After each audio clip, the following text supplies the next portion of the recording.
दूसरों को कॉपी करने का चलन तो बॉलीवुड में सदियों से चला आ रहा है, लेकिन खुद के ही एक्शंस और इमोशन को कॉपी पेस्ट करने का ठेका सिर्फ टाइगर श्रॉफ ने ले रखा है।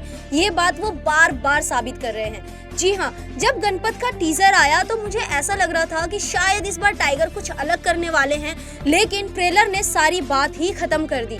उसके बाद अब मूवी के बारे में मैं क्या ही बताऊं, आप लोगों ने तो शायद मूवी देखी भी नहीं होगी और मैं सजेस्ट करूंगी कि प्लीज ये मूवी ना देखें तो ही सही है। हेलो दोस्तों, स्वागत है आपका हमारे चैनल क्रिस्पी बॉलीवुड की क्रिस्पी खबरों में। फाइनली दोस्तों, गणपत मूवी रिलीज हो चुकी है और आप लोगों को ये बताते हुए मुझे जरा भी शर्म नहीं आ रही है कि इस बार मूवी देखने के लिए थिएटर में कोई भी नहीं था। लिटरली पूरा थिएटर खाली पड़ा हुआ था। ऐसा लग रहा है कि सिर्फ बड़े मियाँ छोटे मियाँ के आने से पहले टाइगर की एक मूवी आ गई, ये दिखाने की कोशिश की गई है। मूवी की शुरुआत ही इतनी गंदी हुई है कि उसको देखने के बाद कोई स्टोरी समझ नहीं आ रही है। ऐसा लग रहा है कि लोगों को बेवकूफ बनाने के लिए और 2-3 करोड़ का बिजनेस करने के लिए गणपत को रिलीज किया गया। अब मूवी में आप लोगों ने देखा होगा, घिसी पिटी वही स्टोरी है जिसमें लोग एक अरसे से अपने मसीहा का इंतजार करते हैं, जिनके ऊपर जुर्म हो रहा होता है और मसीहा जन्म लेता है और लोगों के दुखों को दूर करता है।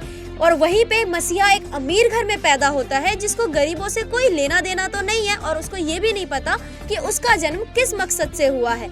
उसी में जब उसको प्यार हो जाता है तब उसे अपने मकसद के बारे में याद आता है कि उसका जन्म आखिरकार क्यों हुआ है और उसको गरीबों की भलाई करनी है। और उसके लिए लोग पिछले कई अरसों से इंतजार कर रहे हैं कि वो धरती पे अवतार लेंगे और हमारी रक्षा करेंगे। सेम चीज, यही कहानी दोबारा से रिपीट की गई है, बस उसको थोड़ा सा एक्स्ट्रा ऑर्डिनरी दिखाने के लिए घटिया से घटिया VFX और विजुअल्स का यूज किया गया। अरे भाई, इससे अच्छा तो आदि पुरुष देख लेते। और इतना बुरा काम किया है, कहीं कहीं पर मूवी को देखते वक्त ऐसा लगा कि जो विजुअल्स हैं वो अपने आप ही हट गए। अरे भाई, एडिट करने वाला क्या माल फूक के बैठा था क्या? और इतनी गंदी एडिटिंग करी है कि कुछ कह नहीं सकते। और अगर मैं टाइगर के एक्शंस की बात करूं, अब आप लोगों में से कुछ लोग कहेंगे कि टाइगर जो है वो एक्शन हीरो हैं, उनको क्या पता जो डायरेक्टर ने स्टोरी दे दी या स्क्रिप्ट राइटर ने जो लिख के दे दिया वो वही बोलेंगे। तो भाई, अगर आपने मार्शल आर्ट सीखा है, आपको इतनी सारी चीजें आती हैं, तो फिर बार बार एक्शन रिपीट, हर मूवी में सेम किक, हर मूवी में सेम उड़ना, हवा में ही रहना है तो भाई उसी तरफ जाते ना।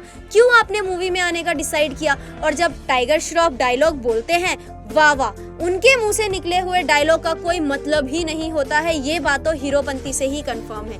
लेकिन स्टोरी भी बकवास, ऊपर से एक्शन भी कॉपी पेस्ट और उसके ऊपर से टाइगर श्रॉफ की डायलॉग डिलीवरी का टैलेंट, वो तो कमाल ही है। बस अब मुझे डर इस बात का है दोस्तों कि जो बड़े मियाँ छोटे मियाँ इतने बड़े लेवल पे ऋतिक रोशन चाहते हैं लाना, कहीं गणपत के चक्कर में उसके एल ना लग जाए। और ऐसा हो सकता है क्योंकि इस बार टाइगर ने बिल्कुल भी अच्छा काम नहीं किया है और इसी का खामियाजा कहीं इनकी आने वाली अगली मूवी को ना भुगतना पड़े, ये तो हमें वक्त बताएगा। लेकिन मैं टाइगर श्रॉफ से पूरी तरीके से निराश हूँ। मुझे ऐसा लग रहा था शायद उनसे डायलॉग नहीं बोला जाता, शायद उनसे इमोशंस नहीं दिखाए जाते, लेकिन जिस चीज़ में वो माहिर है यानी कि एक्शंस, मुझे लग रहा था शायद इस बार तो नए एक्शंस हमें देखने को मिलेंगे, लेकिन कुछ भी ऐसा नया नहीं किया गया है। सिर्फ कहीं कहीं अमिताभ बच्चन जी से उन लोगों ने थोड़ा सा शूट करवाया, जहां उनको लगा कि स्टोरी ड्रॉप डाउन हो रही है, वहीं पे अमिताभ जी का उन्होंने एक क्लिप छोड़ दिया। उसके अलावा पूरी मूवी में कुछ भी नहीं है। और उसके बाद मुझे तो कृति सेनन पे भी तरस आ रहा है। हाल ही में उन्होंने अपनी मूवी मिमी के लिए नेशनल अवार्ड जीता है और उसके बाद ये मूवी लॉन्च हो रही है। भाई, उनको ये सोचना चाहिए कि नेशनल अवार्ड विनिंग एक्ट्रेस के साथ आप काम करने जा रहे हो और आप कैसी स्टोरी रिप्रेजेंट कर रहे हो। ऊपर से अब ऐसा हो गया है कि इस मूवी को देखने के बाद कृति सेनन का फ्यूचर भी खतरे में आ सकता है, क्योंकि इस मूवी में उनका कोई रोल तो था नहीं और जितना भी रोल था वो मूवी ने खराब कर दिया। अब आने वाला वक्त ही बताएगा कि टाइगर का फ्यूचर कितना ब्राइट है या टाइगर को जंगल में ही रहने की ज़रूरत है। हमें कमेंट करके ज़रूर बताइएगा कि आप लोगों ने मूवी देखी या नहीं देखी, और अगर नहीं देखी है तो क्या आप मूवी देखने वाले हैं कि नहीं। और चैनल को जल्दी से सब्सक्राइब कर दो, बेल आइकन को प्रेस कर दो और मिलते हैं नई वीडियो के साथ। धन्यवाद।